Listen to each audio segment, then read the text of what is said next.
So, ayan guys, nahiwa na natin yung repolyo, bawang, sibuyas, at kamatis. At itong isasahog natin dito sa repolyo guys. Tara, let's start and watch and learn.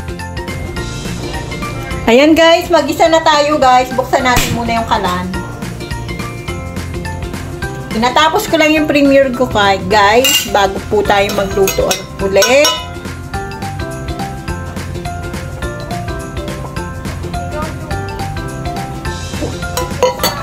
Ayan, painitin muna natin yung kawali bago natin to ilagay yung mantika.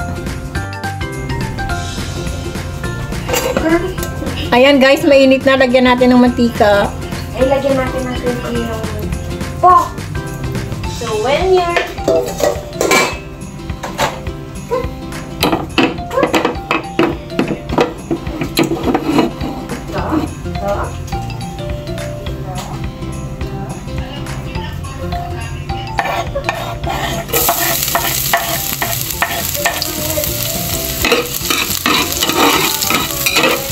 ayan, ito yung niluto natin kanina na fishball.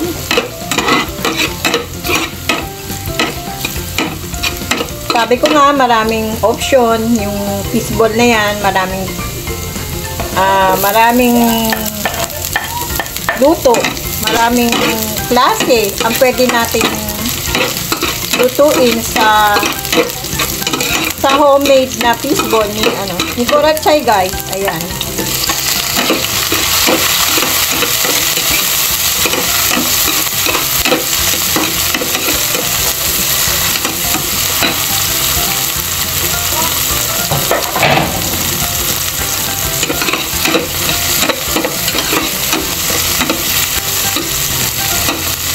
Medyo lutuin natin yung kamatis guys. Lutuin muna natin siya bago natin ilagay yung repolyo. Kulinan natin yung fishball guys. Kasi dahil yan ay luto na, ihuli na natin yan bago natin siya. Lutuin muna natin yung repolyo. Ayan, next natin tong repolyo guys.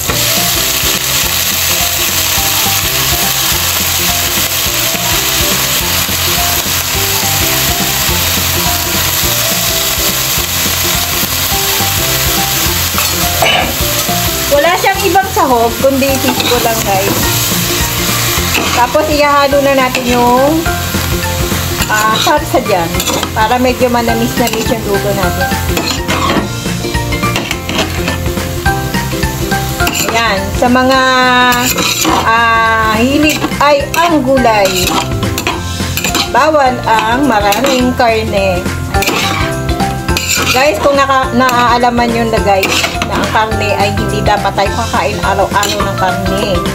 Dahil ang karne ay napakatagal tunawin ng ating tiyan. 3 araw yan guys bago natutunaw yan guys. Tapos kung aaraw-arawin mo ang kain, kawawa naman si kidney guys. Ayan, kawawa naman si kidney guys. Kailangan wag natin pahirapan ng kidney natin kasi ang number 1 ang nagigiling ng ating kinakain, nagdadaan sa kidney natin yan guys. Ang lahat ng marurumi ay sinasala niya. Paano na lang kung sira na siya? Ayan, katulad, may naalala na naman ako guys, mahilig talagang kumain ng mga seasoning, ng mga masasarap na pagkain like yung mga extra yung pagkain sa sa Jollibee, sa McDo, yung sa masasarap, sa mga karinderya na hindi natin alam kung ano yung mga sinasahog. Kaya mas maganda guys kung mayroon tayong pagkakataon at oras na tayo ang magluto sa ating bahay, sa ating tahanan, ay mas maganda siguro kung tayo na lang ang magluluto. Huwag na tayong okay lang na kumain tayo pero hindi lagi-lagi. Katulad like ng soft drinks. Ayan, may naalala na naman ako. Ayaw ko talaga yung katulad yan si Mami Shine. Yan, nung maganda-ganda pa yung kalusugan niya. Kung uminom yan ng soft drinks, ginagawa niyang tubig.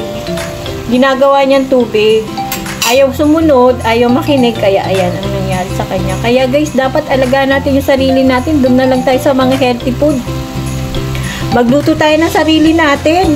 Huwag tayong, yung nasasarapan nga tayo, napapaday tayo ng kain.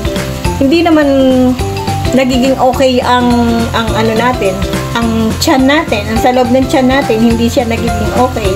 Okay yung panlasa natin, nabubusog tayo. Pero ang kapalit naman nun ay yung karamdaman, yun ang kapalit. Kaya guys, huwag tayong masyadong magsisuning. Huwag tayong masyadong magsisuning. Bawal na bawal sa atin yan guys. Doon na lang tayo sa mga pwede tayong mag-betchin. Halimbawa, nag-magic sarap ka. Magic sarap na lang. At huwag natin lalahatin.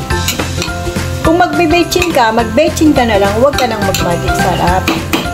Ayan. Ayan guys. Okay na yan guys. Ito na yan guys. Nabangga ako.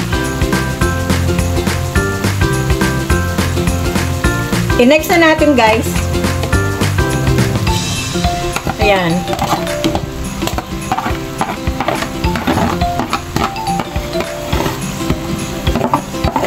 Alam nyo guys, yung saksa na yan ang sarap. Kasi dahil sa 3 lang kami guys, hindi namin talaga kayang ubusin ng niluluto. Ba yan? Ayan, nilagay ko na yan guys.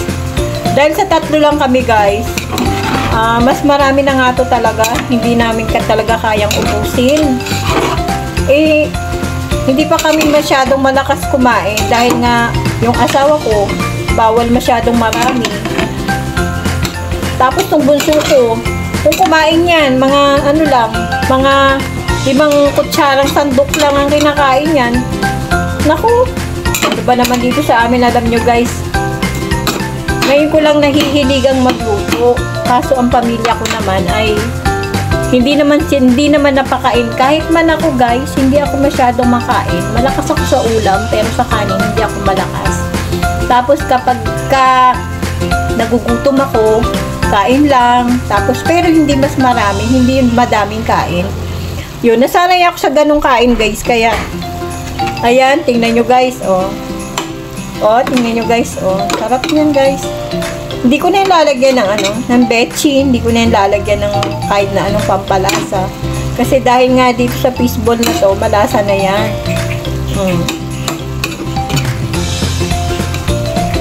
Tignan nyo po, yung katas niya. Tignan nyo po, yung katas niya. Masarap kaya yan guys, Hindi ko na yan lalagyan ng kahit na anong pampalasa or betchin, hindi ko na yung lalagyan. Alam nyo guys, magmula nung nagkasakit yung anak ko si Alex, talagang parang nagka-phobia na talaga ako. Kahit sino, kahit sa apo ko, pag nakikita kong kumakain ng mga maaalat, parang bumabalik. Parang ayaw na ayaw ko na silang magkakasakit. Napakahirap kasi. Napakahirap ang magkasakit. Mawalan ka na ng pera. Kahit mawalan ka ng pera, huwag ka lang magkasakit. Dahil napakahirap. Lalo na kung nahirapan ka para sa kanya, pinaglaban mo siya, tapos wala rin, kinuha din siya. Diba? Yun yung masakit. So, ayan guys, mag-antay na lang po tayo ng konting time. Luto na yan guys. So, ayan. Thank you so much po sa inyong walang sawang panonood sa aking cook. Ayan, sa mga simpleng cook ni Kurachay guys. Thank you so much po sa inyong lahat. And please subscribe to share and like po sa aking channel kung di ka pa po nakasubscribe. At huwag pong kalilimutan na daanan ng all notification bell para lagi kang updated sa tuwing may bago akong video. So, ayan guys. Thank you so much and bye-bye!